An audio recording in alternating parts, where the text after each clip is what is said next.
Assalamualaikum warahmatullahi wabarakatuh. Di sini kami akan mempresentasikan tugas kami yang tentang komunikasi data. Perkenalkan, nama saya Nuri Ismailina Sitorus sebagai moderator dan penyaji. Di sini saya ditemani oleh teman-teman saya, yaitu Siti Nurmarganti Tajum sebagai penyaji, dan saya Febi Widyaningsih sebagai penyaji juga. Baiklah teman-teman, langsung saja kita mulai ke sesi yang pertama adalah pembukaan. Pengertian komunikasi data. Komunikasi data adalah proses pengiriman, penerimaan, dan pertukaran informasi melalui media elektronik. Hal ini memungkinkan transmisi data antara pengirim dan penerima secara efisien dan cepat. Jenis-jenis komunikasi data. Data analog, representasi kontinu dari data menggunakan sinyal analog. Data digital ialah representasi diskrit dari data menggunakan kombinasi bit 0 dan 1. Data multimedia adalah komunikasi teks, audio, gambar, video, dan animasi. Data real time adalah transmisi data langsung tanpa penundaan. Sistem komunikasi data. 1. LAN, jaringan lokal yang menghubungkan perangkat di area kecil atau bangunan yang sama. 2. WAN, jaringan luas yang menghubungkan perangkat di area yang lebih luas seperti kota atau negara.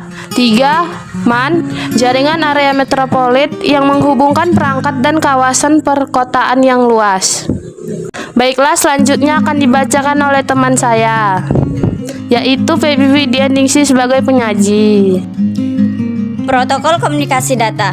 Protokol komunikasi data adalah aturan dan prosedur yang mengatur transmisi data di jaringan komputer. Contohnya adalah TCP atau IP, HTTP, dan FTP.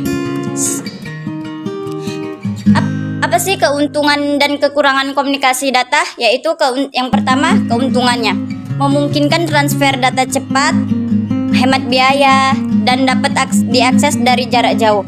Nah, kekurangannya yaitu resiko keamanan data, penundaan dan kegagalan transmisi, dan kebutuhan akan infrastruktur yang canggih. Tantangan dalam komunikasi data.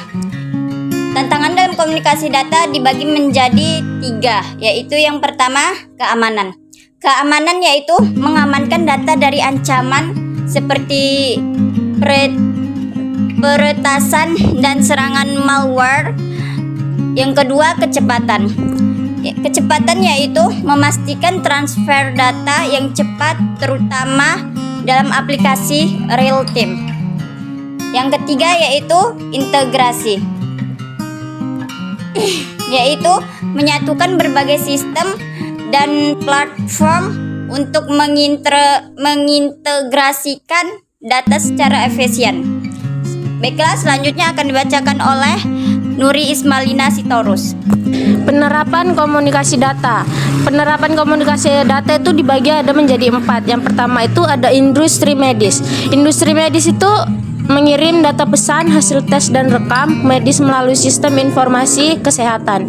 Yang kedua ada perbankan dan keuangan.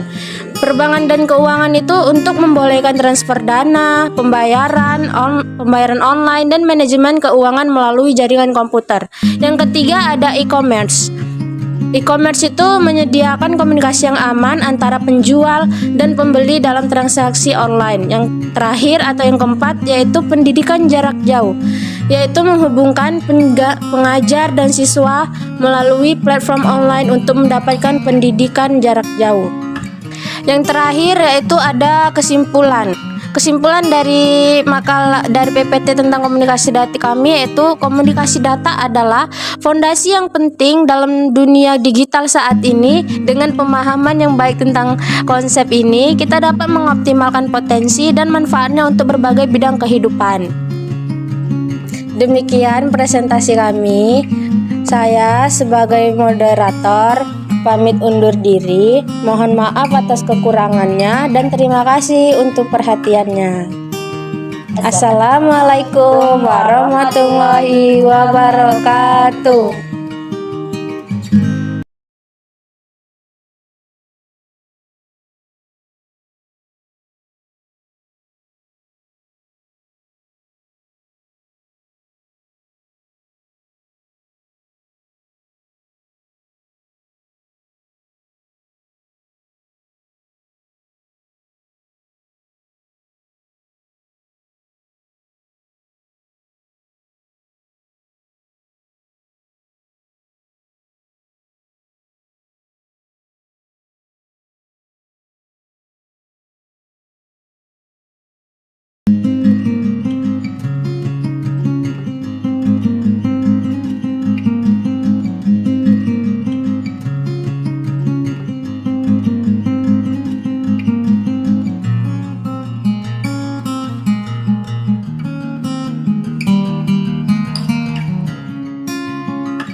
Penerapan komunikasi data. Penerapan komunikasi data itu dibagi ada menjadi 4. Yang pertama itu ada industri medis. Industri medis itu mengirim data pesan, hasil tes dan rekam medis melalui sistem informasi kesehatan. Yang kedua ada perbankan dan keuangan. Perbankan dan keuangan itu untuk membolehkan transfer dana, pembayaran online dan manajemen keuangan melalui jaringan komputer. Yang ketiga ada e-commerce.